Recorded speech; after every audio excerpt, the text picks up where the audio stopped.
Don't talk. They're coming. The voice was barely a whisper, yet it sliced through the silence like a blade. Vivian Cross froze one heel caught in the elevator doorway, her leather portfolio pressed tight against her chest. Her eyes darted to the corner of the dimly lit car. At first, she thought she'd imagined it a trick of exhaustion after another 15-hour day. Then she saw him, a boy, maybe 8 years old, curled in the shadows near the emergency panel, knees pulled to his chest. Wide eyes frightened far too, knowing for his small face. Vivian's heart kicked against her ribs. "What is a child doing here?" She parted her lips, but the boy's trembling hand shot up, palm outward. "Don't say a word," he hissed. Urgency trembled in his small voice. "They'll hear you." The doors slid shut, trapping them in a box of humming steel and fluorescent light. Vivian stood frozen, pulse hammering in her throat. She was CEO of Crosswell Enterprises, used to boardrooms and billion-dollar contracts, not to being cornered in an elevator by a child, whispering like a spy. "Who are you?" she whispered. The boy shook his head hard. "Shh." His eyes flicked toward the glowing red lens of the ceiling camera. They're watching, always watching. A chill ran down Vivian's spine. She nearly laughed at herself. "Really?" Vivian spooked by a kid, but something in his raw fear pinned her. She didn't laugh. The elevator jolted with a faint metallic groan. And in that fragile pause, the boy whispered a single word that stopped her breath. "Vivian." Her name. Her body stiffened. "He knows my name." Before she could speak, the elevator chimed. The doors opened. A man in a navy blue janitor's uniform stood there, gripping a worn mop handle like a staff. He blinked, startled, his tired brown eyes darting from her to the boy. "Noah," he breathed. Relief flooded his voice. "There you are." The boy scrambled into his arms, clutching his shirt like claws. Vivian stepped back, her composure fraying. The janitor looked at her shame, darkening his expression. "I'm sorry, ma'am. He didn't mean to bother you." His voice was steady, rasped with a weight he carried alone. Vivian's chin lifted armor, returning. "What was your son doing in an elevator at midnight? Hiding like that?" The man's broad shoulders tightened. "It won't happen again. He just likes to hide. I'll talk to him." But Noah's muffled voice pressed through his father's chest. "She needs to know Dad." They said her name. Vivian's breath froze. The janitor, Daniel, his name tag red, shot his son a sharp, desperate look. "Enough, Noah." He forced a smile. "Kids make things up. I'll get him home." Vivian's instincts screamed to press further, but exhaustion twisted with irritation. Absurd. "I don't have time for riddles from janitors, kids," she straightened. "See that you do. And keep him out of places he doesn't belong." Her heels struck the marble lobby floor like gavel blows as she strode away. Yet Noah's whisper clung to her mind. "They said your name." Outside the city hummed neon traffic, a saxophone, bleeding through the night. Vivian's driver held open the sedan door, but she lingered staring at her reflection in the tinted glass. Her name, Vivian Cross, was not a woman easily shaken. She had clawed her way through betrayal, broken promises, and family greed. She'd built walls too high for anyone to breach, and yet a child's whisper had pierced them with ease. Behind her, Daniel crouched beside his son. "Noah," he said softly, though his tone was firm. "You can't say things like that to strangers, especially not her." Noah's wide eyes brimmed with something deeper than imagination. "But, Dad, I heard them." They said, "Miss Cross's name?" They said, "Tomorrow she'll sign," and then stop. Daniel's voice sharpened. Not anger, fear. His eyes flicked toward the dozing security guard. "We'll talk at home." Noah nodded reluctantly, small hands fisting his father's sleeve. Daniel exhaled. He was used to cleaning up messes no one noticed, but tonight felt different. He saw it in the way his son trembled, and in the fleeting glance Vivian had cast back just once enough to show she'd heard more than she wanted, and that whisper, "They said, your name was about to change everything." Vivian slid into the sedan, yet instead of reaching for her phone, she stared out at the glass tower she'd built her empire in. The walls gleamed with power, but for the first time she wondered how much of that power was truly hers. For the first time in years, fear edged her heart. "Tomorrow she'll sign." Noah's voice echoed like prophecy. The car pulled away. The tower shrank behind her. But Vivian's thoughts stayed locked in that elevator with a boy who shouldn't have known her name, and a janitor whose eyes carried a story untold. Something was coming. She could feel it in her bones. And though she didn't know it yet, she had just stepped into a battle that would test everything she thought she knew about trust betrayal and the quiet truths we hide until they can no longer be ignored. The night bled into morning. But Vivian, Cross never closed her eyes. Sleep refused to come. The scene in the elevator replayed on a loop. The boy's wide eyes, his urgent whisper, the way he spoke her name as if he had been listening to ghosts. By sunrise, she told herself it was nothing. Children had wild imaginations, especially janitor's kids. And yet, as she adjusted the collar of her tailored suit in the mirror, the woman staring back didn't look like the one she remembered. Her face was flawless, but her eyes carried something she hadn't allowed in years doubt. Daniel Cole walked, Noah to school under a gray autumn sky. The sidewalks glistened with drizzle. Every step crunched through fallen leaves. Neither spoke, the silence heavy. "You shouldn't have said her name," Daniel muttered at last. His voice was low, strained. Noah clutched the straps of his backpack, his shoulders small but stiff. "But I heard them, Dad, in that big office with the glass wall. The man with the silver tie and the woman with the red nails. They said, 'Tomorrow she'll sign, and then she won't own anything anymore.'" Daniel froze at the corner. The words sliced through him. He bent down his hands, gripping his son's shoulders. "Noah, listen to me. You can't say things like that. People will think you're making it up, and people like her, people at the top, they don't listen to janitors' sons." Noah's lip trembled, but his eyes stayed steady. "But I wasn't making it up. I know what I heard." Daniel shut his eyes. His late wife's voice whispered in memory. Never teach him to silence the truth, even if the world doesn't want to hear it. He let out a long breath. "I believe you. I just don't want you to get hurt." Noah leaned closer, his voice dropping to the same whisper he'd used in the elevator. They were laughing when they said it. "Dad, like she was stupid, like she was nothing." His fists clenched. Grandma always said, "If you see someone getting stepped on, you help because next time it could be you." Daniel's throat tightened. His mother's wisdom lived in the boy more than in himself. Later that morning, Vivian entered the 40th floor boardroom. Her heels struck sharp against polished marble. Victor Hale, her COO, rose with a wide smile. His silver tie gleamed under the lights. Beside him, Linda Ross, her CFO, shuffled contracts, her crimson nails tapping against the folder. Vivian Victor said smoothly, "We're right on schedule. Tomorrow's signing puts Crosswell Enterprises on the global map. The Japanese investors are thrilled. You'll have nothing to worry about." Vivian's gaze fixed on the tie, then the nails. And like a cold wind, Noah's whisper rushed back the man with the silver tie, the woman with the red nails. She forced a smile, though her heart thundered. "I'll review everything tonight. No surprises." For a fraction of a second, Victor's grin faltered.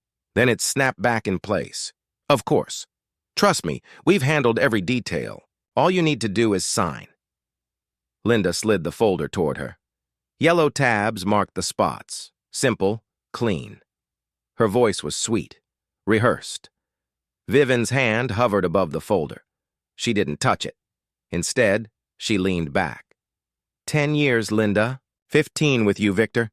I've trusted you both more than anyone. Tell me, what do you call someone who trusts without looking? Victor chuckled soft and smooth. A wise leader, one who doesn't waste time micromanaging, but his eyes gave nothing away. That night, long after the boardroom lights dimmed, Vivian returned to the lobby. The building was nearly empty, the hum of fluorescent bulbs filling the marble silence. Near the entrance, Daniel mopped quietly, his broad shoulders bent. On a bench nearby, Noah sketched on a crumpled sheet of paper, his small hands smudged with pencil.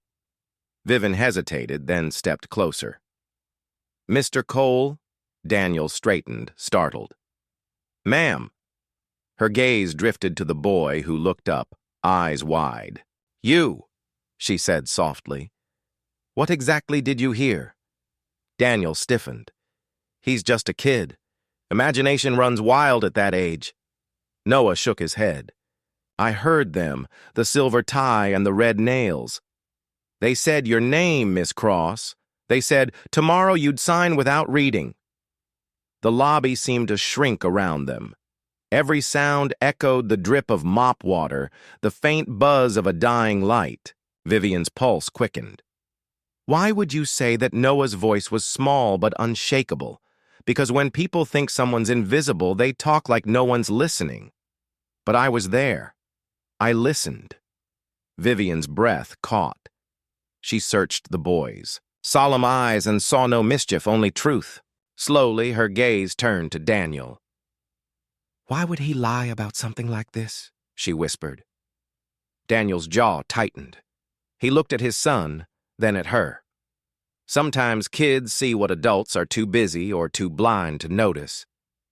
For the first time in years, Vivian felt vulnerable. The boy's warning echoed louder than the silence of the marble lobby, and with chilling clarity, one truth broke through her defenses. The janitor's son may have just saved her from losing everything. Morning sunlight poured through the floor, to ceiling windows of Crosswell Enterprises, turning the skyline into a gleaming horizon of ambition. For most, it was inspiring. For Vivian Cross, it was a reminder of how far she had climbed and how easily she could fall. She stood at the head of the boardroom table, her hand resting on the cool glass surface. Noah Cole's warning replayed in her mind. They said your name. Tomorrow you'll sign without reading. She told herself it was nonsense, a child's wild story. Yet the way his voice had trembled, the way Daniel had looked at her with quiet gravity, nodded at her like a splinter.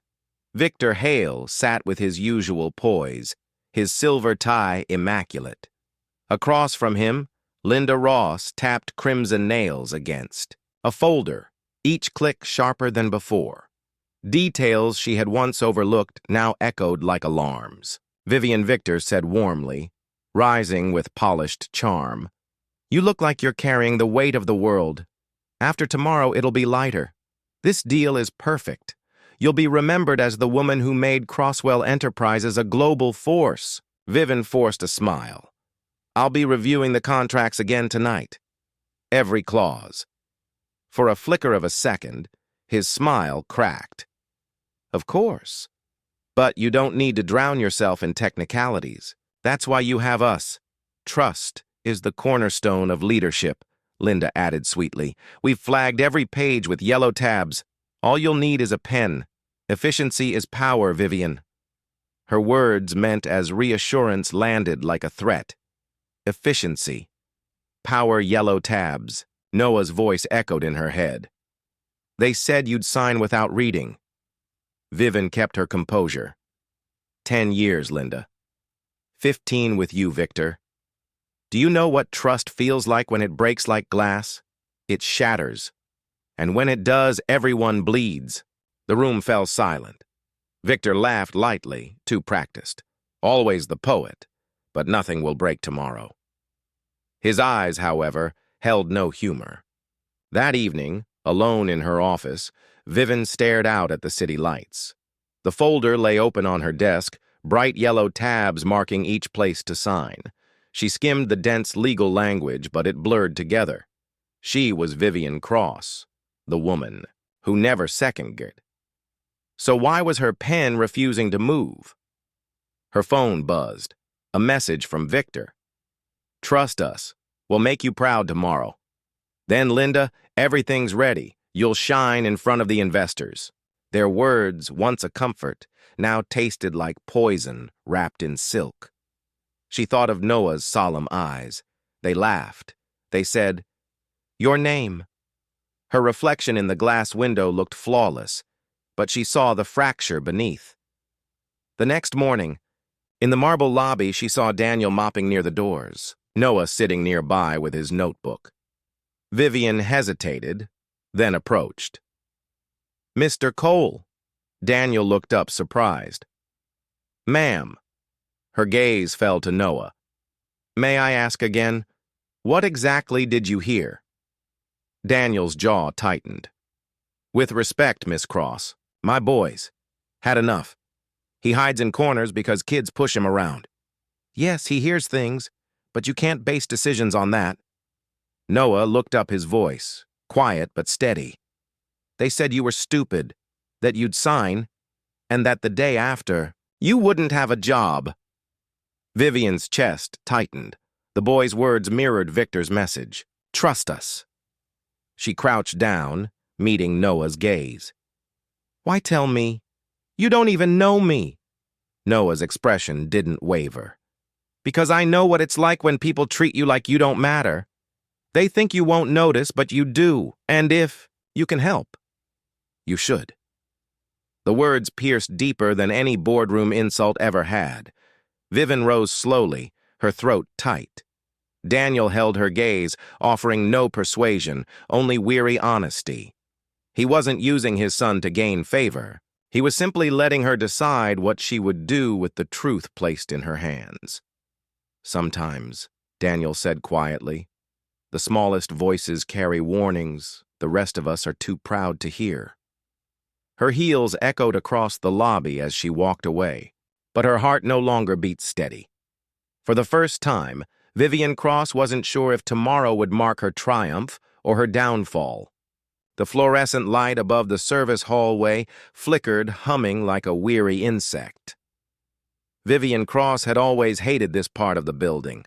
Low ceilings, gray walls, the sharp tang of bleach clinging to the air. It felt beneath her station, a place reserved for those who lived in the shadows of the company she commanded. And yet tonight, here she was. The elevator had lurched to a halt between floors, throwing her against the side with a jarring thud. Panic pressed against her ribs. She reached for the emergency button, but a voice floated up through the shaft. "Hold on. Don't move." Moments later, the hatch creaked open and a hand reached in. Daniel called, janitor mop in hand by day, now framed by the glow of a portable lamp. His face was calm, his movement steady like a man who had done this 100 times before. "Step carefully, Miss Cross. I'll get you out." She bristled at the command. She was the CEO. She gave orders. She didn't take them, but in that steel box suspended between floors, she found herself obeying.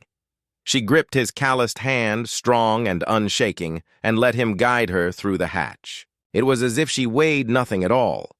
When her heels finally met solid ground, she pulled her hand away, her tone sharp. "What kind of building are you running here, Cole?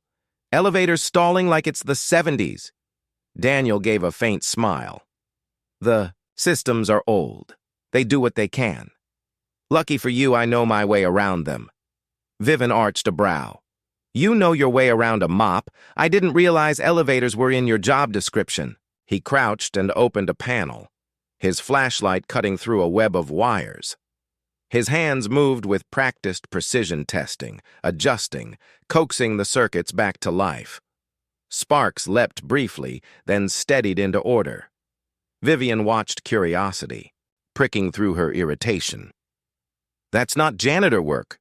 "No," Daniel admitted, not looking up. "It isn't." "You've done this before," she pressed. He paused, meeting her gaze. His eyes held a gravity that stilled her sarcasm. "I used to be an industrial electrician. worked on power grids, construction sites, even corporate towers like this one. She folded her arms, studying him. So why trade that for pushing a mob? The elevator hummed back to life, smooth again. He closed the panel and rose, his shoulders outlined in the harsh light. "My wife got sick," he said simply. "Cancer. By the time we found it, it was too late. When she passed, Noah was 6. He needed me more than any company did, so I quit. Took work that let me be home every night. Work that didn't swallow me whole."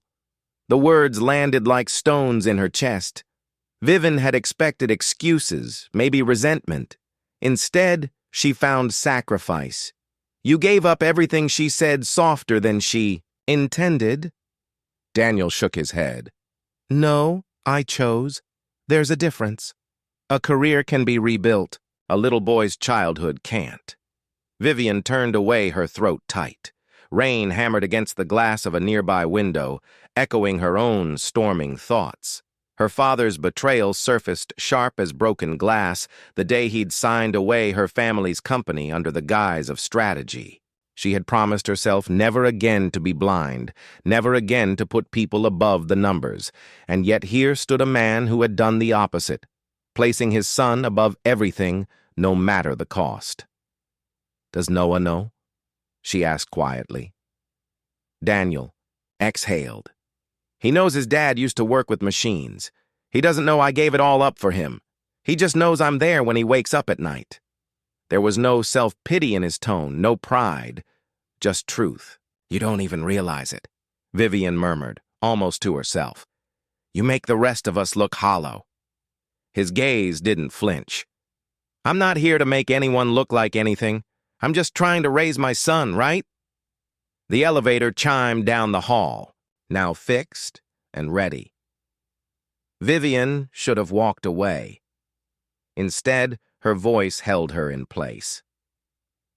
"If you were still the man you used to be," she asked, her tone sharp again, masking the crack in her composure, "what would you say if people you trusted were plotting against you?" Daniel tilted his head. Considering then, with a voice as steady as the circuits he'd just repaired, he said, "I'd listen to the quiet warnings, the whispers nobody else takes. Seriously, they're usually closer to the truth than the loudest speeches." Noah's voice returned to her, haunting and small. "They said your name. Tomorrow she signs, she loses everything." Vivian's chest tightened. For years, she had trusted Victor and Linda without question. For years, she had mistaken loyalty for competence. What if she'd been blind all along? Daniel gathered his tools and slung the bag over his shoulder. "Elevator safe now. You won't have trouble tomorrow." He turned to leave. Cole Vivian called. He stopped. "You're not what you seem," she said. A faint smile tugged at his mouth. "Neither are you." And then he was gone, his footsteps fading into the hum of the building, leaving her with the storm outside and the storm inside. For the first time in years, Vivian felt something she couldn't outmaneuver with contracts or logic, not just suspicion, not just fear, but the undeniable sense that the janitor who had once been an electrician might be the only man in this building who truly saw the danger coming. They're doing it again. Noah's whisper barely lifted above the hush of the after-hours lobby. He stood between Daniel and Vivian like a small compass needle trembling toward danger, his hand wrapped tight around his father's sleeve. Rain-silvered streets glowed through the glass. The building hummed with the quiet of machines left to run themselves. Vivian's first instinct was to dismiss him, to say, "It's late. You imagined it." But the boy's eyes held a fear too sharp to be fantasy. Daniel didn't speak. He just nodded once a signal. "Lead the way." Noah tugged them down the service corridor, past the freight elevator into the spine of the floor, where the air smelled faintly of dust and paper. He moved with the practiced caution of a child who had learned that safety often lived in the unnoticed corners. They stopped at a narrow alcove behind the executive conference room. A section of the acoustic wall panel stood slightly ajar. Noah pressed a finger to his lips. Here he breathed. You can hear everything. From the other side came the scrape of a chair, the clink of glass on wood, and Victor Hale's baritone smooth as oil. She'll walk in at 2. We'll have the signature. Packet ready. Yellow tabs where we need them.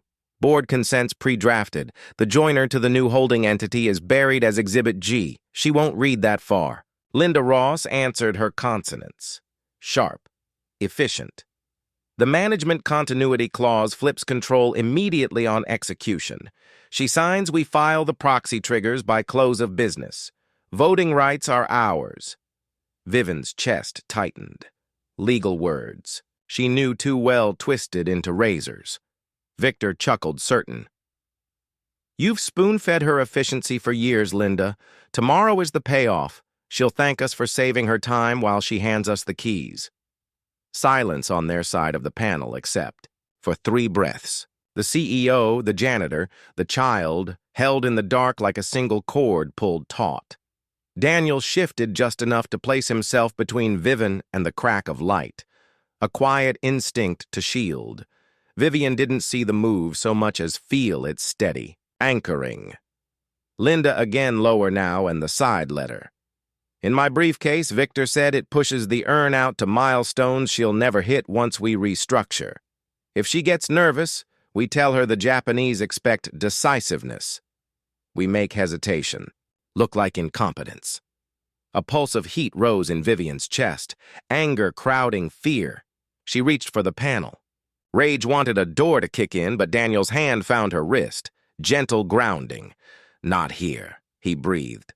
Let them keep talking. Let them hang themselves. On the other side, a page turned. Linda's voice sharpened with contempt. Do you ever wonder if she suspects Victor's answer came with a smile you could hear? Vivian Cross suspects everything except the people closest to her. That's her flaw. Trust dressed as leadership. Comfortable blindness. We've curated it for 15 years. Vivian closed her eyes. The words didn't wound. They confirmed. Every rubber-stamped memo, every late-night reassurance, every time she'd chosen speed over scrutiny. It wasn't stupidity. It was fatigue. It was loneliness. With a pen. Daniel leaned in his breath, a low thread at her ear. You're not blind, he whispered. You're outnumbered. That's different. Footsteps paced the conference room. Ice shifted in a glass. Tomorrow at 1:45, Victor continued, I walk her through the high points. She signs the consent, the joiner, and the proxy. Linda counters signs legal files, the Delaware paperwork electronically before she finishes her victory speech controls. Already transferred. And the kid, Linda asked abruptly. Security mentioned a child on the 40th last week. I don't like variables. Daniel went still, every muscle wired. Vivian glanced at Noah. The boy shrank slightly into his father's side, but didn't step back. He looked up at Daniel, and in that look, Vivian saw not fear, but trust. Dad will handle this. Victor snorted. A rumor? A janitor's kid playing hide and seek? We run a global company, Linda. We don't lose sleep over ghosts. Ghosts hear everything, Linda muttered. I want the hallway cleared tomorrow. No staff lingering. Done. Chairs slid, papers shuffled into a folder. The meeting was ending. Daniel touched Vivian's shoulder.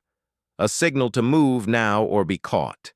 He guided them back step silent. Breath measured turning corners until the voices dissolved into the building's hum.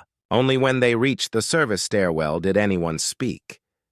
Vivian gripped the rail, steadying herself against the cool metal. I heard it, she said, half to herself, half to the man and boy who had delivered her to the truth.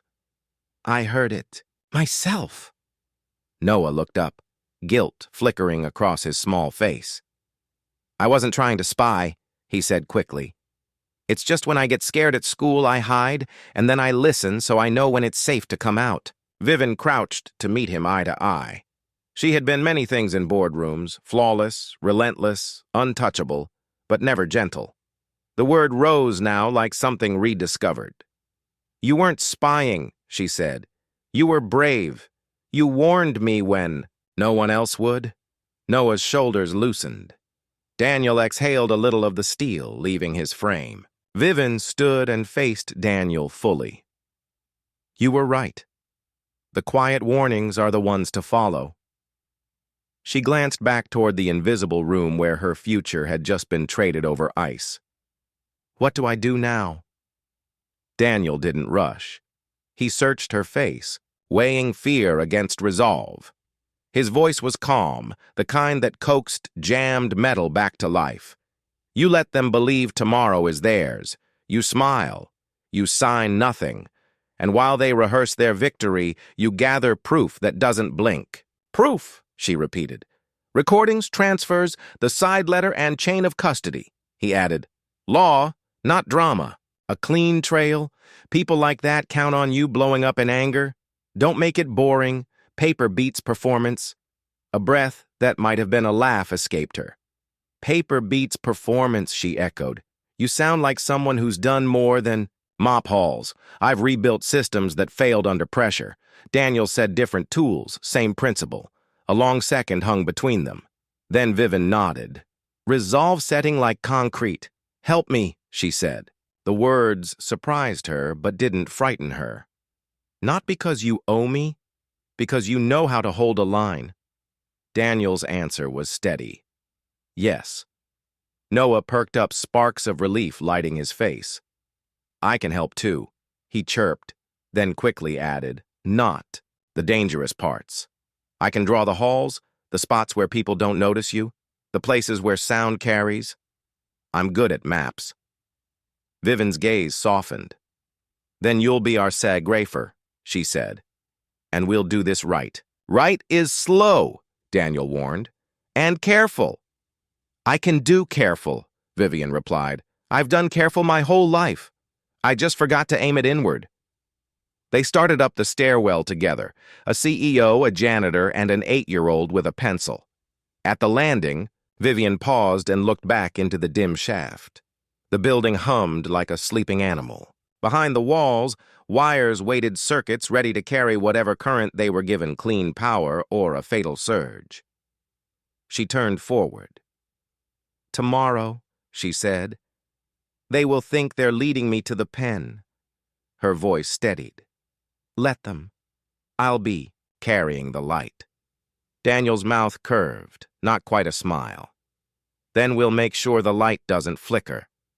Noah squeezed both their hands, small fingers bridging two very different strengths.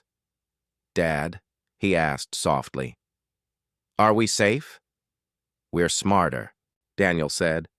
Smarter is safer than safe. Vivian drew a breath that reached all the way to the bottom of her lungs. The fear was still there, coiled and watchful, but threaded through it now with something else. Clarity. They stepped out onto the quiet floor. Somewhere Victor and Linda were already arranging tomorrow's props.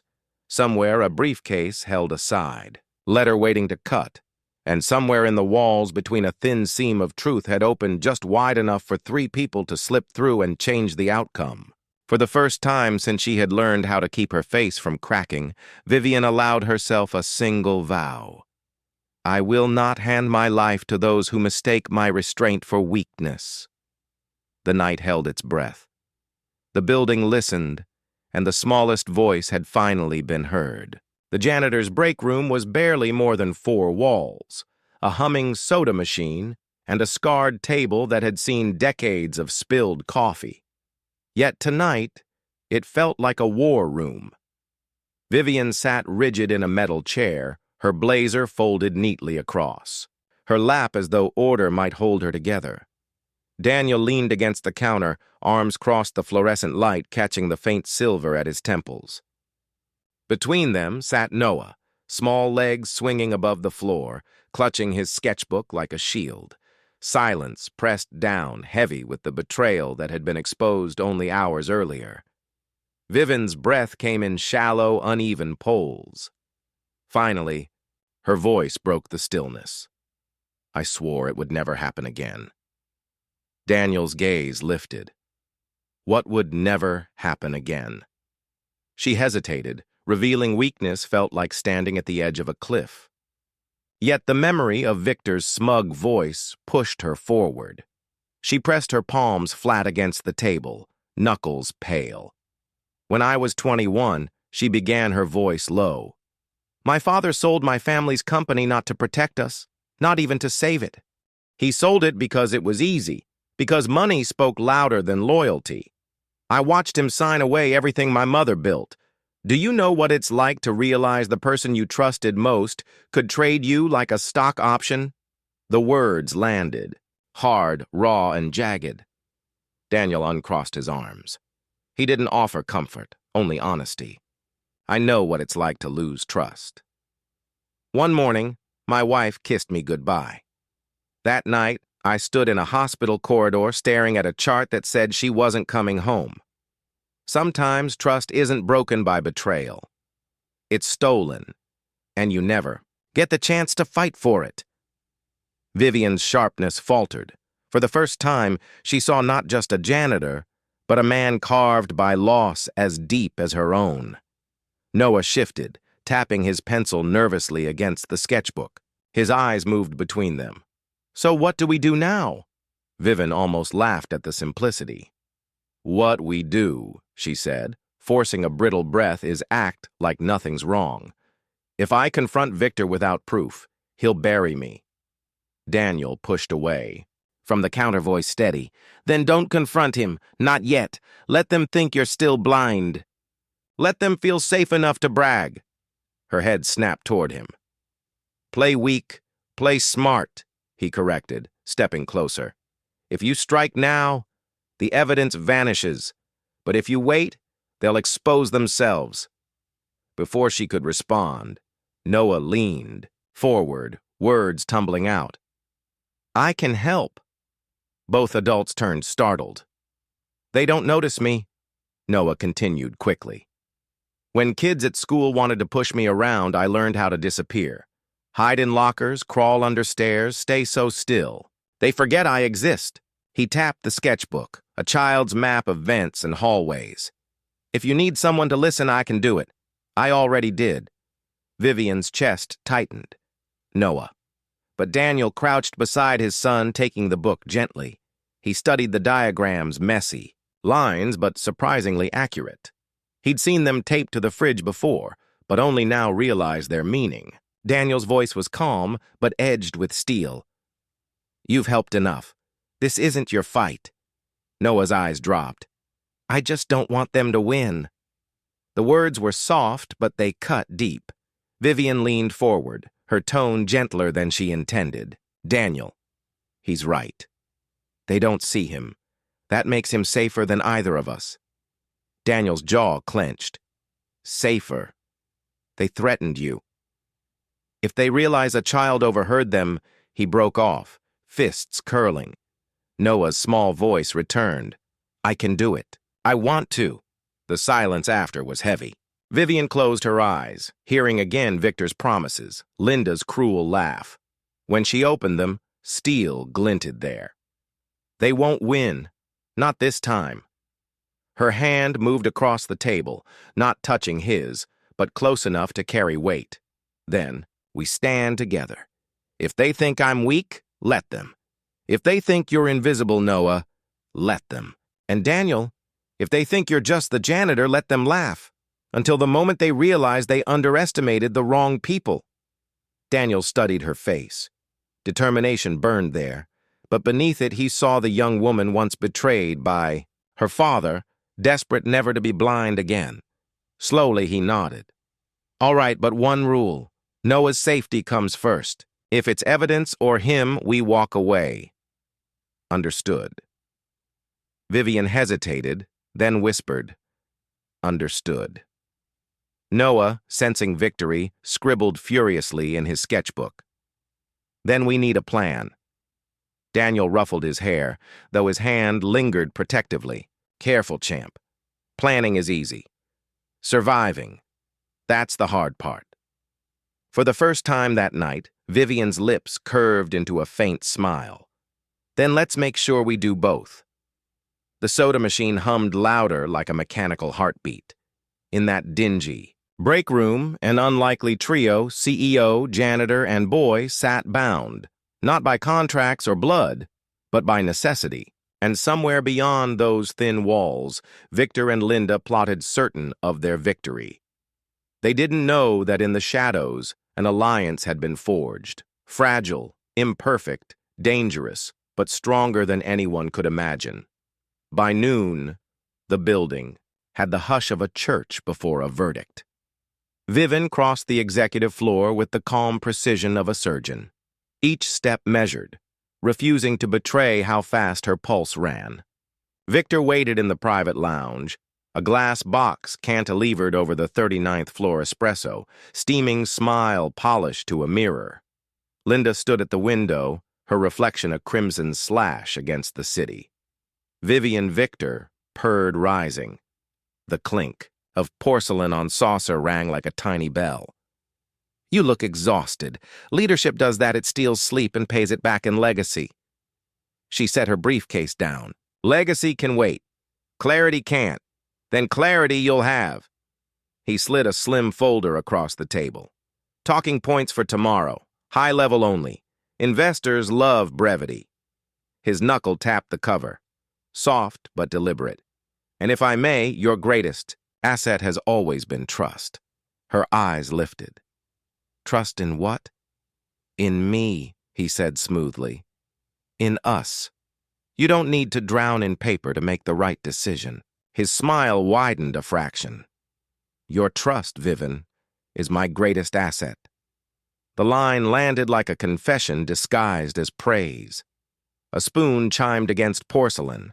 Linda's laugh followed low and practiced. We'll keep you above the weeds, Linda added. The signature packet is color-tabbed yellow, where you sign blue, where I initial green for counsel. You'll be done in 5 minutes, 10 if translators drag. Vivian skimmed the first page. The verbs leapt out a sign, delegate a point, like fish in dark water, pulling her somewhere she didn't want to go. She closed the folder and met Victor's eyes. 5 minutes, she said flatly. It's mercy, he replied. She let the silence linger long enough to read his confidence, short enough to feed it. Then she slipped the folder into her briefcase. Tomorrow, I'll rely on you. Victor's smile flashed, as always. They toasted with water, crystal tapping crystal. The ring bled into the room like a hairline crack through glass. In the hallway, Vivian's pulse hammered against her throat. She passed the boardroom, the stage set for tomorrow, and felt the carpet give under her heels as if the floor itself was waiting for the play to begin. A security guard rolled a card of bottled water to the credenza. He looked up. Morning, Miss Cross. Morning, Eddie. He hesitated. Facilities note, says the 40th's clear tomorrow. No staff lingering. VIP privacy order. Her mouth dried. From whom? CFO's office. $9 sharp. She nodded once and walked on until the corner swallowed them both. She found Daniel in the mechanical mezzanine, the low ceiling artery where ducts and cables breathed like sleeping animals. He was crouched at a junction box voltage pen in hand. She waited until he set the tool down. They're clearing the floor tomorrow, she said. No staff. Someone doesn't want witnesses. He studied her face. How close did he stand to you? Close enough to call my trust his greatest asset. Corner of Daniel's mouth tugged, not a smile. Then he's already told you his weakness. The words struck so clean she had to grip the rail. For years, she'd sworn never to break in front of anyone again. But truth once let in makes a home of your chest. Her breath hitched. The first tear slid before she could stop it. I built all this, she whispered, and I let them build a door I can't see. Daniel didn't reach for her or promise the impossible. He simply set his tool bag between them, its weight grounding the air. Trust is fragile. Let's make sure they break theirs, not yours. She gave a brittle laugh. How boring, he said. Relentlessly boring. Paper timestamps. People get flashy when they steal. We stay dull. Walk me through dull. You've got authority to issue an internal audit pull routine quarterly compliance. Ask for full print logs from the executive wing badge swipes for finance and legal shred. Manifests for the last 30 days.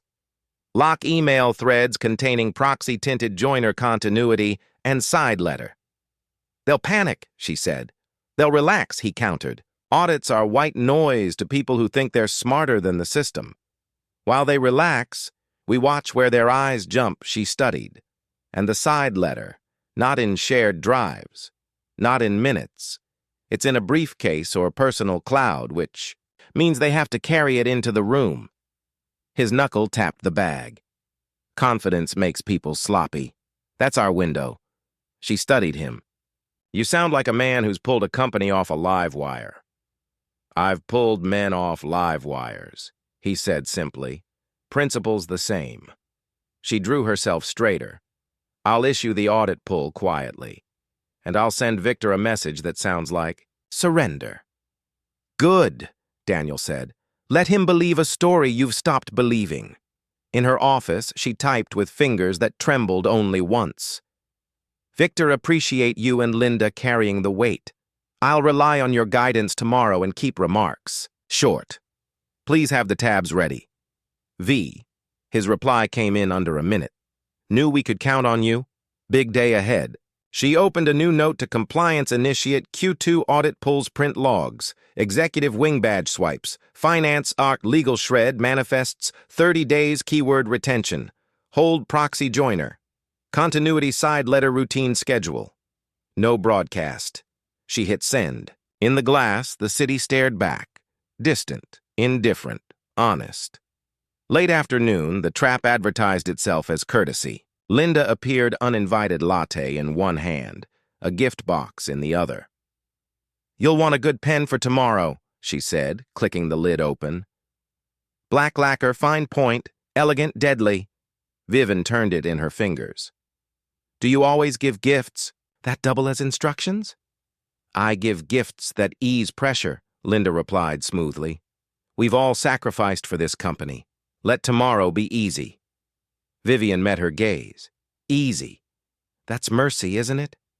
Mercy, Linda echoed, and left a faint perfume, and a sharper threat behind. Vivian set the pen down like a trap unsprung. Evening deepened. At the lobby turnstiles, the night guard lowered his voice as Daniel passed with a mop bucket. Cole, heads up. Tomorrow, the 40th's a ghost town. Orders are orders, but keep the kid away. Yeah. Daniel's grip tightened. He won't be here. Good. Just wrong day to be curious. Daniel walked on, jaw locked, a knot in his chest he hadn't felt since the hospital years ago. He pictured Noah's earnest face, Vivian at the long table, the gift pen glinting like a blade. He let the knot stay.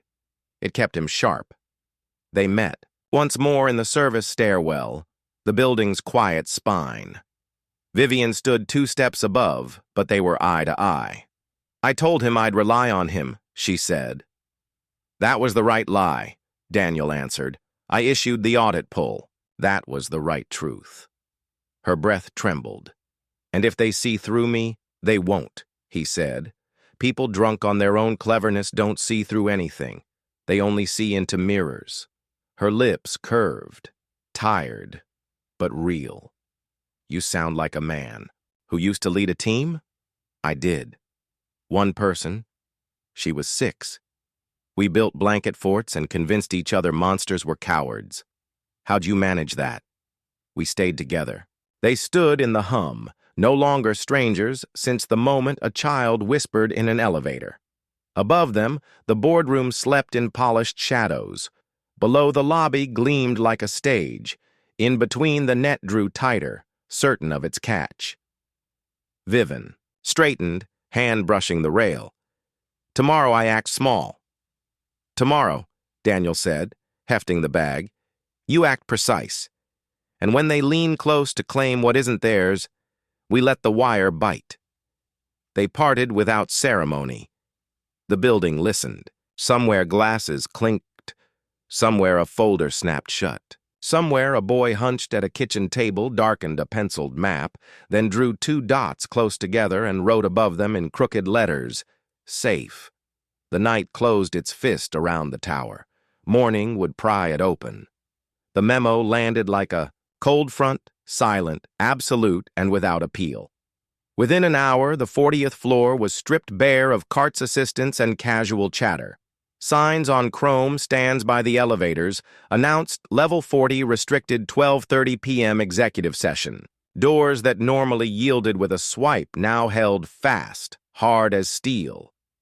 Down in the lobby, Daniel Cole read the notice twice. A knot pulled tight beneath his sternum. He had told security the night before Noah won't be here. He had promised himself the same. Promises are easy when the world behaves. But by late morning, his phone delivered a delayed voicemail. School dismissed early buses. Delayed Noah is with Mrs. Patel. She can drop him by. By the time Daniel lifted his head from the mop sink, his boy was already pushing through the revolving doors, wind-pink cheeks, breathless smile, and a folded drawing clutched like treasure. Dad. Noah's voice carried under the high ceiling, full of that unbreakable, dangerous trust. Daniel's heart stuttered. "Noah! No!" He flicked a glance at Eddie at the security desk, then crouched low. "Buddy, today isn't the day. I brought you something." Noah lifted the paper amaze, 3 dots marked VDN, and the word together written beneath. "I'll hang it at home," Daniel said, swallowing the ache. "But you can't go upstairs. Not today." A chime sounded. Elevator doors opened. Linda Ross stepped out with 2 aides' strides slicing through the lobby. Crimson nails clipped rhythm eyes that never glanced their way.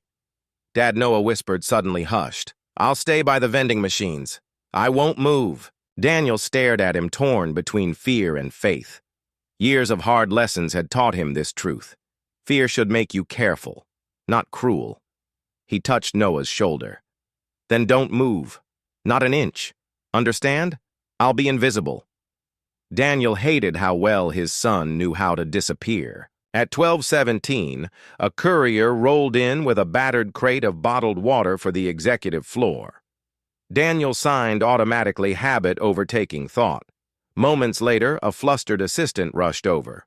"That's supposed to be upstairs by 12:30. Eddie raised both palms. "Restricted, ma'am." "Then someone from facilities has to deliver it." Her eyes locked on Daniel. He almost said no, but refusal would draw questions and, worse, send someone else into danger. He squeezed Noah's shoulder. "Stay put." Then he hefted the crate and stepped into the waiting elevator. The doors closed like a mouth. The 40th floor server corridor was colder, humming with mechanical breath. The data room door, gray steel red, badge reader, loomed like a guarded vault. Noah hadn't meant to disobey. He sat by the vending machines. He tried to stay invisible, but he'd watched the crate the elevator his father bent under weight. Something inside him rebelled. When Eddie turned to take a call, Noah slipped into the stream of suits. Their badges blinked. His small frame vanished between briefcases. By 12:28, the boy who had promised stillness was alone in a place no child belonged. Footsteps echoed heels, brisk, decisive. Noah ducked instinctively, crawling under a rolling ladder parked near the data room. He pressed his palms flat to steel their tremor. From the floor, shoes became characters' polished Oxfords, steel gray pumps, the boots of guards. The Oxford stopped at the badge reader. Beep. The lock clicked.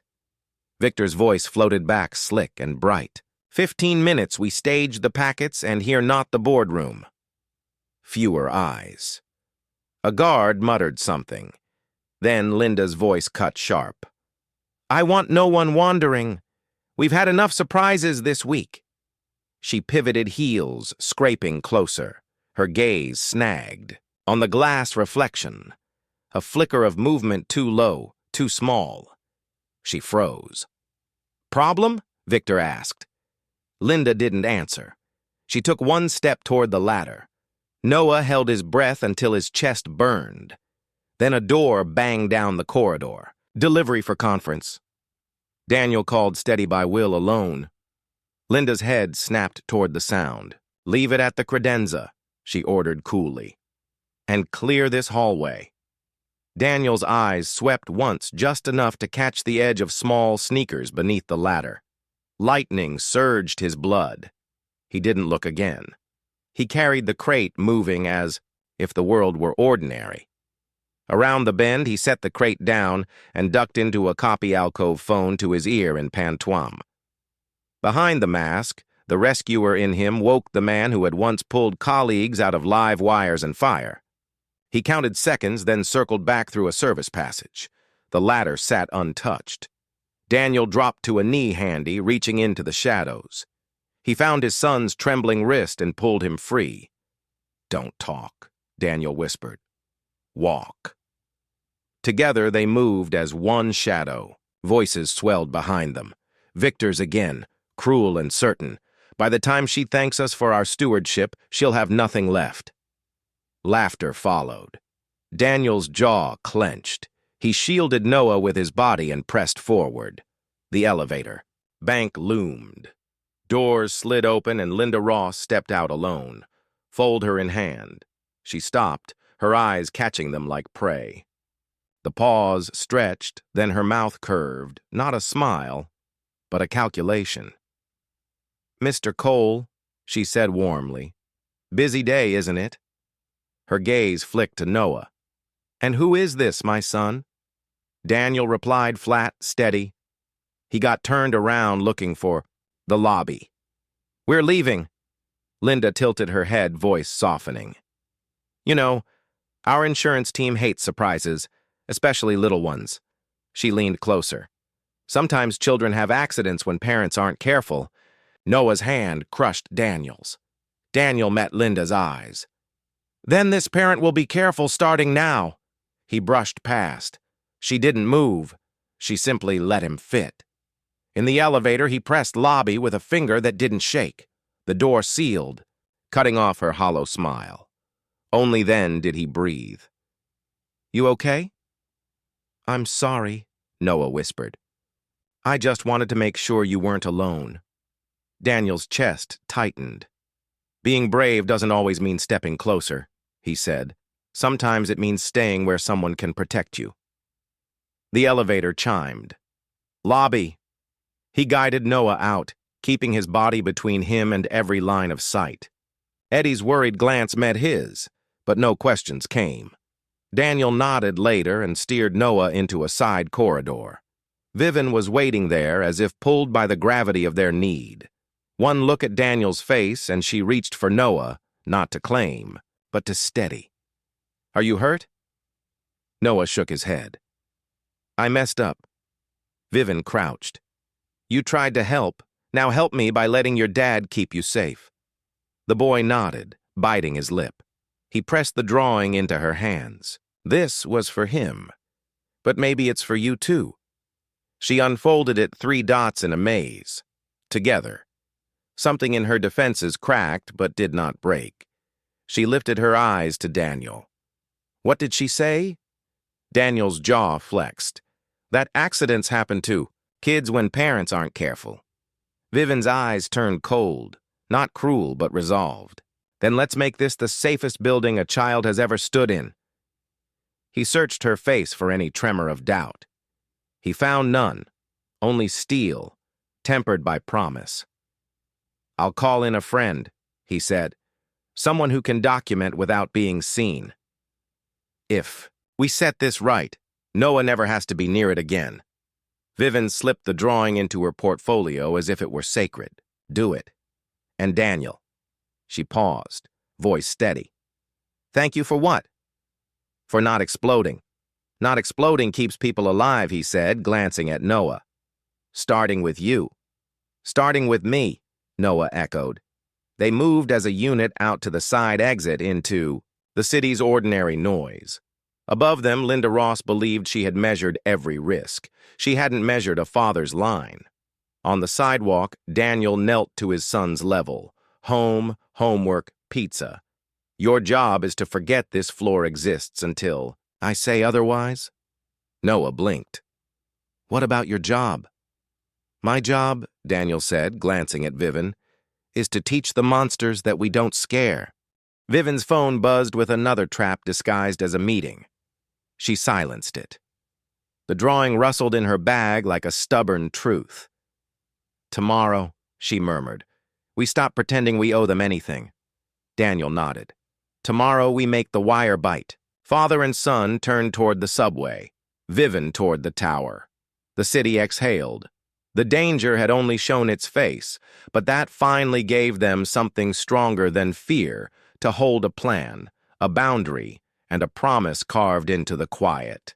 The diner on 7th still smelled of burnt coffee and second chances. Neon hummed against the window, tinting the linoleum in a tired pink. Daniel sat in a corner booth back to the wall, eyes fixed on the door. Vivian slid into the seat across from him, the CEO, who had learned to make stillness look like power. Between them sat an empty sugar caddy, neutral ground. A bell jingled. Mark Rivera entered like a man who'd already heard too many lies to be fooled by another. Mid-40s sleeves rolled the quiet economy of a cop who had traded his badge for a PI license, and clients who needed truth more than applause. He scanned the room once, then walked straight to their booth. You look the same, Daniel said. Only in bad lighting, Mark replied, setting a battered messenger bag beside him. His eyes shifted to Vivian. You must be the woman who forgot how to be afraid. Vivian didn't blink. I didn't forget, she said. I just ran out of time. Mark's mouth curved slightly. He slid a black case across the table and opened it. Inside lay a body recorder no bigger than a car key. A pen that wasn't just a pen, and 2 coin-sized buttons. Ground rules. He said we record lawfully or we don't record at all. This is a one-party consent state. If you're in the conversation and you agree the audio is clean. As for video, the boardroom is your property, so hidden cameras are fine with owner authorization. No expectation of privacy in a corporate meeting. He looked squarely at Vivian. I'll need written authorization from you. Clear? She said. No scripts, Mark continued. We're not cops, so entrapment doesn't apply, but juries hate performances. Don't bait. Don't lead. Ask the questions you'd normally ask. Summarize the side letter. Walk me through execution. Let them brag. Timestamps beat charm. Chain of custody beats charisma. Vivian's voice was steady. We launched an internal audit yesterday. Badge logs shred. Manifests keyword. Holds on. Proxy joined her continuity. Side letters. It'll look routine. That was smart, Mark said. The audit builds a paper spine. These, he gestured to the devices, give it nerves. He pushed the recorder toward her. Clips inside your jacket. 1 click to start, 1 click to stop. The pen's backup. The buttons are cameras, 1 in the smoke detector, 1 in the AV closet. Daniel frowned. What if they clear the floor? I saw the memo. Mark said Vivian authorizes an AV test today. I'll go in as a vendor badge from a contractor I consult for. We place the gear after hours. He looked to Daniel. You and I sync clocks to NIST time and seal evidence bags on site. Boring is what survives court. The waitress poured coffee. 3 mugs steamed between them. Vivian wrapped her hands around the heat. And after Mark lowered his voice, once we have what we need, I'll take it straight to the U.S. Attorney's Office and the bureau contact who still owes me. They don't kick down doors for allegations. They move on audio, video, and a paper trail they can defend. Vivian nodded. Then we give them all 3. At 3:40 p.m., an AV tech with a contractor badge rolled a cart into the executive boardroom. The AV tech was Mark. The cart disguised a Pelican case. Vivian stood by the window, the city glowing under late sun. You have my authorization in writing, she said. Already signed, Mark replied. He pulled down the smoke sensor cover, placed the button camera, and snapped it back. Wide angle, No distortion. It catches the table, not the ceiling. In the AV closet, he positioned the second camera through the vent grill. Redundancy isn't paranoia, it's manners. A slim mic slid under Vivian's chair. Primary audio is your body. Recorder, this is insurance. He turned to Daniel. Time synced, Daniel confirmed. 58 seconds past the hour. Mark clicked a slate. Device A on at 15:41:02. Device B at 15:41:06. Body recorder test. Vivian clipped the recorder inside her blazer and pressed. A faint buzz. Testing. This is Vivian Cross authorizing audio and video recording in the Crosswell boardroom for security and archival purposes. Mark nodded. Perfect. You sound like a CEO. She gave the faintest smile. I am. When they finished, the room looked untouched, sleek, indifferent, waiting. Tomorrow, Mark said, shouldering his bag, you walk in like always. And when they say the thing they can't help but say, we let the wire bite. Daniel finished. Mark studied him. You've changed. Daniel didn't answer. He was listening to air that felt like a heartbeat. At 5:20 p.m. in a small kitchen across town, Noah sat at the table with a workbook and a plate of pizza rolls cooling like moons. He watched his dad pack a canvas pouch Faraday bag, tamper Seal's custody log. Do I get a job? Noah asked. Daniel slid him a flyer. After-school tutoring, Mrs. Patel, 4 to 6 p.m. He circled the time. Your job is to be exactly there. Not upstairs, not late. Noah pouted. But I know the quiet places. I know where vents carry sound. You already told me, Daniel said, tapping the boys' hand-drawn maps. That's enough. Being brave doesn't always mean being close. Noah's voice dropped. What if they hurt you? They won't, Daniel said. People like that only swing when they think you're tied up. You won't be tied up. Not when I've got you to come home to. He smoothed Noah's hair. Listen to Mrs. Patel. Learn something boring and beautiful. Math saves people from bad deals. Noah scribbled 3 dots in a tiny maze with the word together. He tore the strip and handed it over. For your pocket. Daniel slipped it behind his license. For my pocket. Dusk cloaked the tower like a verdict. Vivian stood at her office window when her phone buzzed. A text from Victor Investors thrilled for tomorrow. You'll only need 5 minutes. Bring that pen, she typed back. Understood. I'll rely on your guidance. Then set the phone down, hands trembling, in secret. A knock. Daniel stepped in with Mark behind him. Different kinds of steadiness filled the room. Grief's steel and interrogation's calm. Vivian's shoulders lowered half an inch. Compliance pinged. She said, the audit is tugging threads. Badge logs show late-night data room entries. Shred bins spiked last week, Goodmark said. Tomorrow we give that paper a voice. He held up a clear evidence pouch. When the meeting ends, you walk straight to me. We stop the recorder, seal it, sign the tape. No detours, no victory laps. Vivian nodded. No victory laps. Daniel hesitated at the door. One more thing, he said, voice tight. If Linda so much as breathes in Noah's direction, she won't. Vivian said, not as comfort, but as decision. I'll see to it. Daniel's jaw eased. He turned to Mark.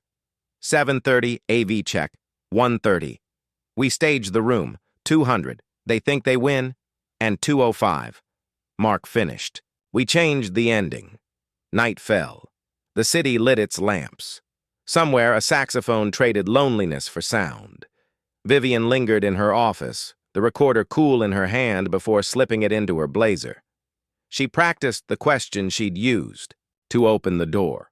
Not defiance, not accusation, just sharp enough to cut. Before I sign, Victor summarized the side letter for the record. She repeated it softer, like a scalpel she could hold steady. Across town, Daniel carried Noah to bed, pausing in the doorway longer than usual. The paper maze pressed warm against his thigh. Mark sat in his car writing in block letters. Placed devices 1541 to 1550. Verified power and angles. Synced time. To NIST. Custody Rivera Cross. Cross Rivera PM. He tucked it into the case like a prayer. Morning would come hard and bright. The boardroom would smell faintly of lemon oil and ink. Victor would polish his smile. Linda would lay out the pen like a promise. The directors would nod in all the right places. And at the head of the table, a woman who had learned the cost of trust would ask for a summary for the record. The cameras would see, the audio would hear, the paper would have a spine. At 159, the clock would click. At 20, 8 za, the doors would open. And at 2:05, if courage held truth would turn on, the Crosswell boardroom had always felt like an altar mahogany, polished to a mirror shine high-backed leather chairs aligned like judges. The skyline framed in glass as if the city itself bowed to the power inside. But this morning, the air felt heavier, as though the walls themselves braced for rupture. Daniel stood just beyond the double door's mop bucket parked as camouflage. His uniform was clean, but still carried the marks of work. To anyone else, he was invisible. To him, every sound from inside was thunder. At the head of the table, Vivian Cross sat poised her blazer, pressed her voice steady, though her chest carried the faint vibration of the recorder hidden beneath. Across from her, Victor Hale lounged with a predator's ease, tapping a manta. Blank pen against a thick stack of contracts. Beside him, Linda Ross distributed bound packets with surgical precision. Her smile, the polished blade of someone who'd spent years hiding knives in paperwork. "Ladies and gentlemen," Victor said smoothly, "what you have before you is the cleanest path forward. The continuity agreement ensures stability. The joiner. Clauses align us." And he tapped the final page. The side letter provides flexibility for outside interests. A director frowned. Side letter. That wasn't in last week's draft. Linda's smile never wavered. Standard housekeeping. "We'll summarize for the record." Vivian's pulse hammered once sharp. She steadied her voice into a scalpel. "Then summarize it. Now for the record." Victor blinked, then leaned forward, smirk widening. Of course, transparency. He flipped a page, savoring the performance. The side letter allocates discretionary funds routed through a Cayman trust. Pure liquidity management. Linda added velvet masking steel. It also keeps strategic partners incentivized. Confidentiality protects shareholder value. "Say the number." Vivian pressed. Victor's grin glittered. 200 million. Deferred tax exposure. Everyone wins. The room froze. A cough. A chair shifting. Vivian touched her pocket. The recorder hummed alive. 200 million siphoned offshore. She repeated, voice steady as stone. "And you admit this is your design?" Victor chuckled. "Admit its brilliance. This is how companies survive. Without it, Crosswell collapses. You should be thanking me." Linda's voice slid in coaxing. "Investors already agreed. You're the last signature.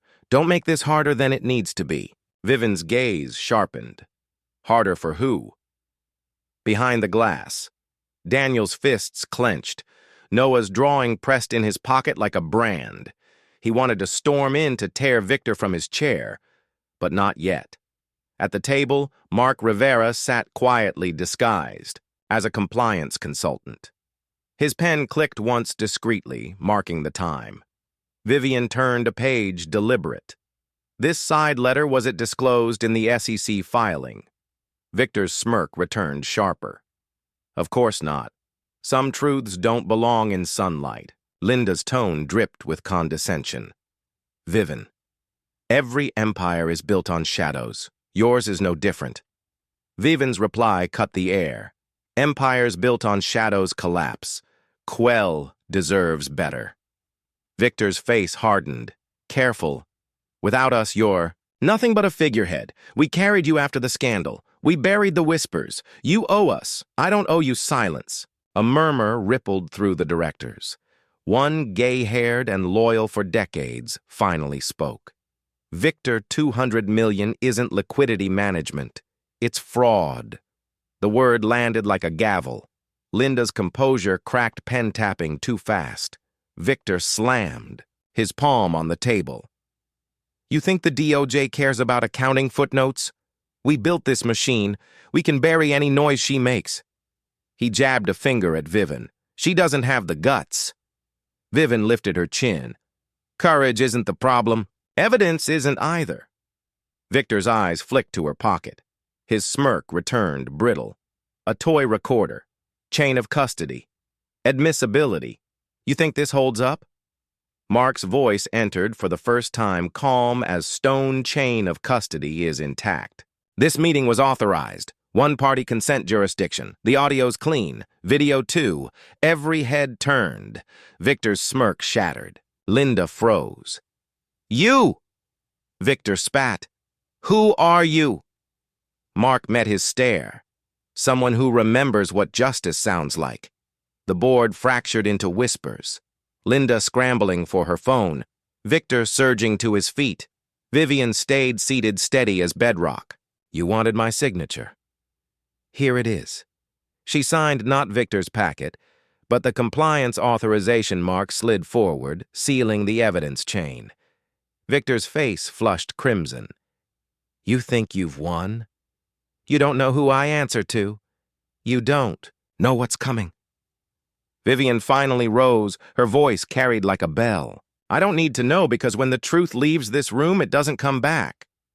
Outside, Daniel exhaled, chest heaving. He had seen the moment the mask cracked, the moment lies turned brittle. He knew what had caused Vivian to stand in that fire, and that she hadn't stood alone. Through the glass, their eyes met. For a heartbeat in the middle of war, there was something unshakable between them, trust. And as security entered Victor's shouts echoing down the corridor, Daniel whispered to himself. At 2:05, the truth turned on. The first sound was the Radio 2 clipped syllables crackling outside the boardroom doors. The second was the command, sharp as a blade. Federal agents, nobody move. The double doors opened in one sweep. Dark windbreakers filled the room.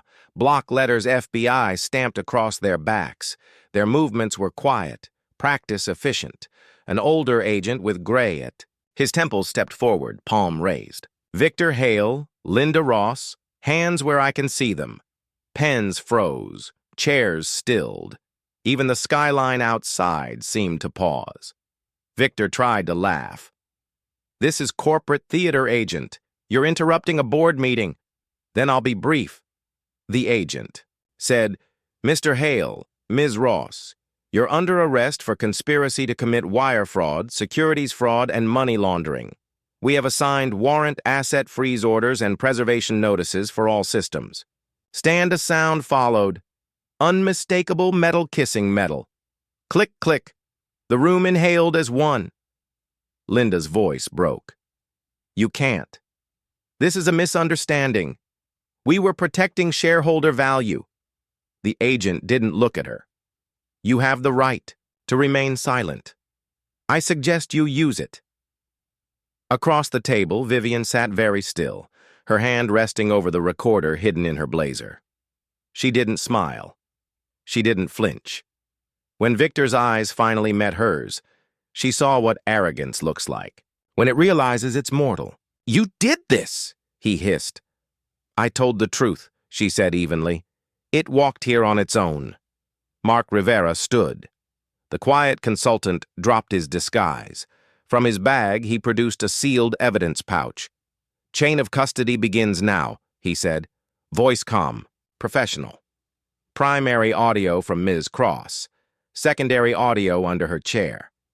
2 cameras, ceiling sensor, and AV vent, all time synced. My authorization letters and placement log are inside. The agent checked the seals and nodded. Thank you for keeping this clean. He gestured to his team. Photograph everything. Bag all devices, laptops, and the red briefcase by Mr. Hale.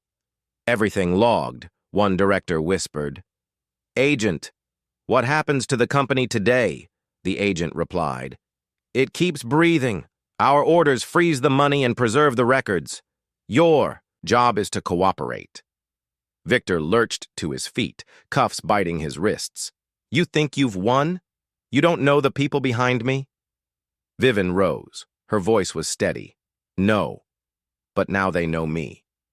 The agents led Victor and Linda out. Daniel waited in the corridor. He didn't gloat. He simply watched relief, softening the tension in his shoulders. As Linda passed, she cut him a sideways glance, her old threat in a thin smile. He spoke clearly so the hall could hear. You said kids have accidents when parents aren't careful? For the first time, something flickered across her face. Shame or maybe calculation. She looked away. Inside the boardroom, agents cataloged evidence. Mark initialed seals.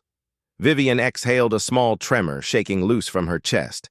Daniel stepped forward as if finally invited into the space she had held alone. You held, he said. She nodded. Her eyes were bright. Only because you taught me how to be boring. A laugh slipped out of him. Boring wins court.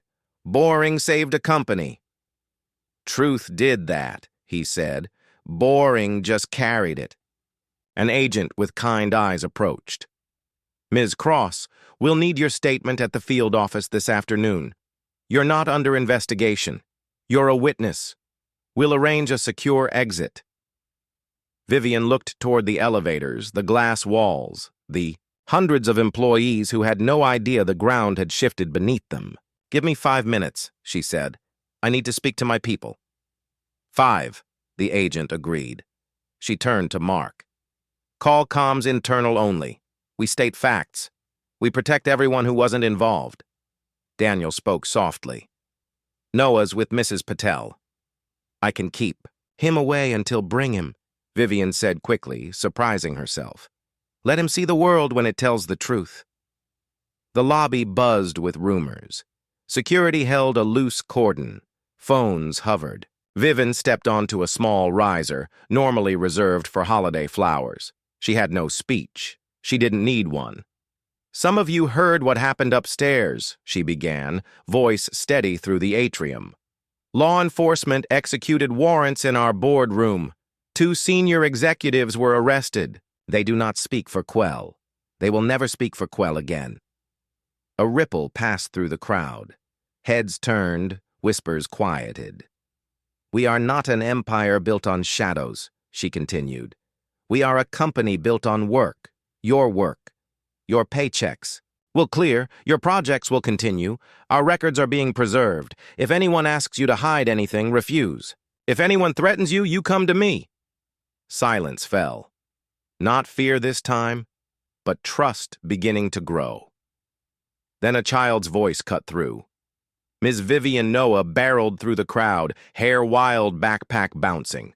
Daniel followed, scanning faces, steady as ever. Noah didn't stop. He collided with Vivian, wrapping small arms around her waist. For the first time in years, Vivian let herself fold. She crouched down and held him tight, the world shrinking to his heartbeat against her ribs. You saved me, she whispered. Noah pulled back, serious. You saved you. I just told you where the quiet was. Daniel stood close enough to protect, far enough to give space. His chest finally slowed the storm easing inside him. Agent Morales, the kind-eyed one, spoke gently. M. Cross, we can escort you now. Vivian smoothed Noah's hair. She looked at Daniel. Come with me, she said. Then to Noah. And you, counselor? I'm not a counselor, Noah protested. You are today, she answered. The field office was plain, neutral carpet, plastic cups of water, fluorescent light.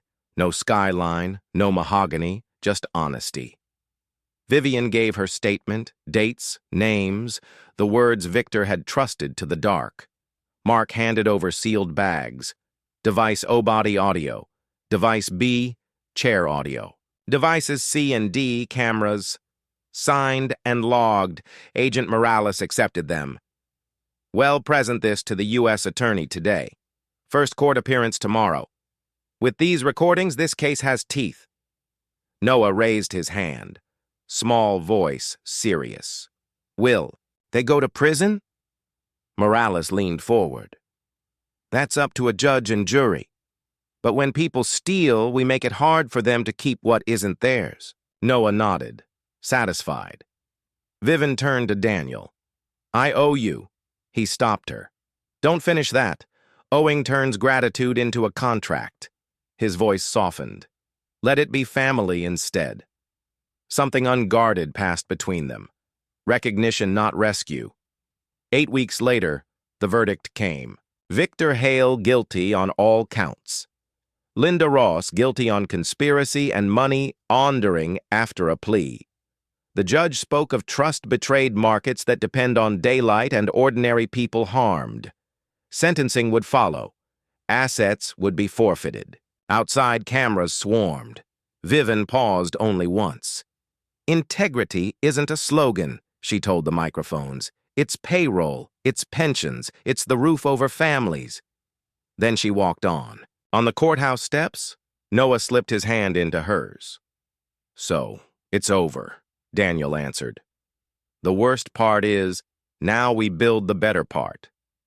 Vivian looked at them, both father and son, and felt her old life finally loosen its grip.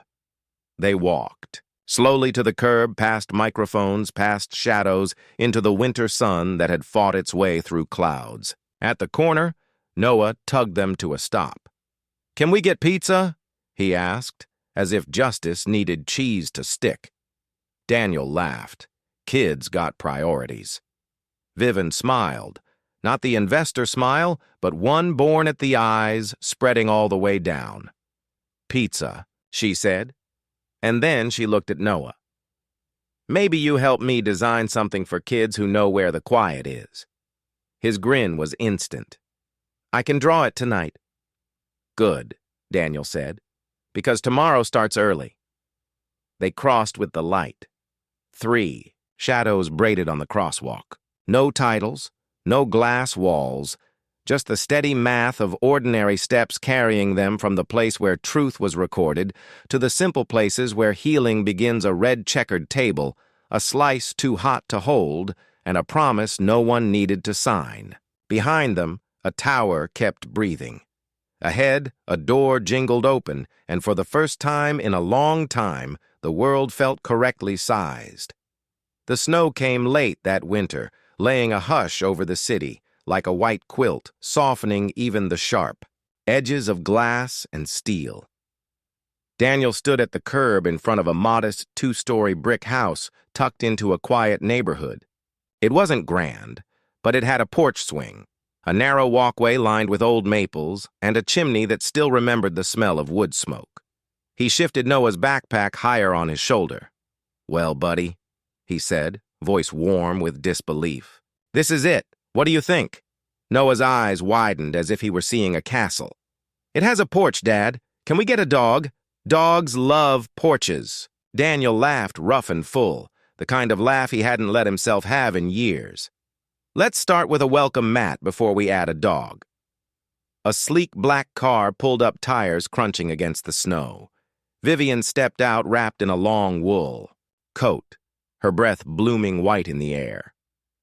She looked at the house, then at the boy, then at the man who had walked through fire with her. It feels like the right place, she said softly. Daniel studied her face, half expecting the guarded mask of a CEO, but there was none. Just a woman who had been bruised, broken, and healed, and was still standing. Inside, the house smelled faintly, of cedar and fresh paint. The realtor had called it cozy. To Daniel, it felt like possibility. To Noah, it felt like running space. He darted down hallways, announcing every discovery as if he'd found treasure. There's a fireplace, a real one, and 2 bedrooms upstairs. Dad, 2 bedrooms. That means one for me and one for... He stopped, cheeks, pinking eyes flicking toward Vivian. Vivian crouched down, reading the hope trembling in his voice. For friends, she said gently. Or for when I stay late, helping with homework. This house can hold more than walls, Noah. It can hold us. Noah grinned, gap-toothed, the smile of a boy who no longer had to hide. Daniel leaned against the door frame, arms crossed. You say that like you're signing a contract. Vivian's gaze held steady. Not a contract, a promise. The silence that followed wasn't empty. It was rich like the pause before music begins. That evening they built their first fire. Daniel fumbled with kindling, muttering until Vivian laughed and nudged him aside. Step aside, Janitor. I've handled tougher negotiations than this fireplace. Is that so? Daniel teased. Show me the boardroom strategy for pine logs. Eventually, the flames caught small at first, then steady washing the room in gold. They ate, pizza cross-legged on the living room floor. Paper plates balanced on knees, hot cheese stretching into laughter. Noah stuffed a slice into his mouth and muffled, Best pizza ever. Vivian smiled. That's because victory changes the flavor of everything. Daniel looked at her. Really? Looked and felt the truth of it. Victory wasn't the headlines or the verdict. It was this one boy laughing with his mouth full.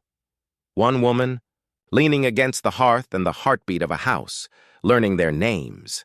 Later, when Noah had fallen asleep upstairs under a new blanket, Daniel and Vivian sat by the fading fire. The silence between them was tender, not heavy. I keep thinking about what you said that night, Vivian murmured. Boring Winds Court. Daniel chuckled. Not my most romantic line. It was perfect, she said, because it was true and because it was you. He turned toward her shadows, painting his face. Vivian, we've been standing in other people's storms for so long. What if just once we stood still for ourselves? Her breath caught. She reached for his hand, their fingers locking together as if they'd been practicing it for years. Then let's stand still, she whispered. Spring came slow and patient. Buds cracked open on the old maples. The porch swing creaked to a new rhythm. Mornings of coffee, evenings of conversation. Noah's laughter spilled out of an upstairs window like music. Vivian smiled more often, and not because of shareholders or strategy, because of life. One Saturday, Noah dragged a box of crayons to the kitchen table. I'm drawing us, he announced. Go easy on the wrinkles, Daniel teased. Noah smirked. Don't worry, Dad. I'll make you look younger than you act. Vivian leaned over his shoulder. On the paper, 3 stick figures held hands in front of a house. Above them, a crooked sun shone, and under their feet, written in a child's uneven scrawl, were the words, Home finally. Vivian pressed a hand to her mouth, eyes bright. Daniel brushed his son's hair back. Not bad, kid, he said, voice thick. Not bad at all, Vivian whispered. In that kitchen with crayons, coffee mugs, and the hum of a refrigerator just starting. It's life with them. They realized something simple. Justice had given them peace, but love, the quiet, ordinary kind, had given them home. That night, as Daniel turned off the last light and looked out at the street lined with maples, he whispered, Not to any god, not to any boardroom, but to life itself. Thank you for letting me start over. Vivian's arms slipped around him from behind. Not start over, she murmured against his shoulder. Start home. Upstairs, a boy dreamed without fear, because for the first time, the quiet he heard wasn't danger. It was belonging. The fire of their battles had burned away the shadows.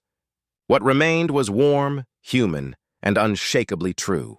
A new home, a new family, a new beginning, and it was enough. And so their story reminds us that even in the quietest corners, love can still find a home.